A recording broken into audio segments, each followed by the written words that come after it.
నిజామాబాద్ జిల్లా ఆర్మూరు రాజకీయాలు మరోసారి వేడెక్కాయి. ఆర్మూరు ఎమ్మెల్యే ఫైడి రాకేష్ రెడ్డి చేసిన తాజా వ్యాఖ్యలు రాజకీయ వర్గాల్లో చర్చనీయాంశంగా మారాయి. తాను రాజకీయ చర్చకు సిద్ధంగా ఉన్నానని పేర్కొన్న ఎమ్మెల్యే రాకేష్ రెడ్డి ముఖ్యమంత్రి లేదా జిల్లాకు చెందిన సీనియర్ కాంగ్రెస్ నాయకుడు సుదర్శన్ రెడ్డితో చర్చించేందుకు సిద్ధమని తెలిపారు. అంకాపూర్కు వస్తే నాటుకోడి భోజనం ఏర్పాటు చేసి చర్చిస్తామని వ్యాఖ్యానించారు. ఆర్మూర్లో తప్పుడు పోస్టర్లతో రాజకీయాలు చేస్తున్నారని ఆరోపించిన ఎమ్మెల్యే శాంతి భద్రతలకు విఘాతం కలిగించే చర్యలను సహించబోమని హెచ్చరిస్తున్నారు. ఈరోజు తెలంగాణలో ఆరుమూరులో ఏమేమి అభివృద్ధి కార్యక్రమాలు చేశాను. రాష్ట్ర ప్రభుత్వం హనుమల రేవంత్ రెడ్డి, దక్షిణ తెలంగాణ రాజకీయ నాయకులు, మంత్రులు ఉత్తర తెలంగాణ మీద ఎంత కక్ష కట్టినా గానీ నిలదీసి తెలంగాణ అసెంబ్లీలో నిలబెట్టి అడుగుతున్నారు ప్రభుత్వాన్ని.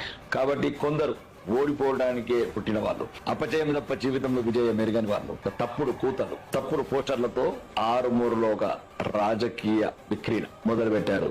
దానికి నేను సిద్ధం. వస్తున్నాను సోమవారం. రెడీ ఉండండి. యుద్ధం నేను సిద్ధం.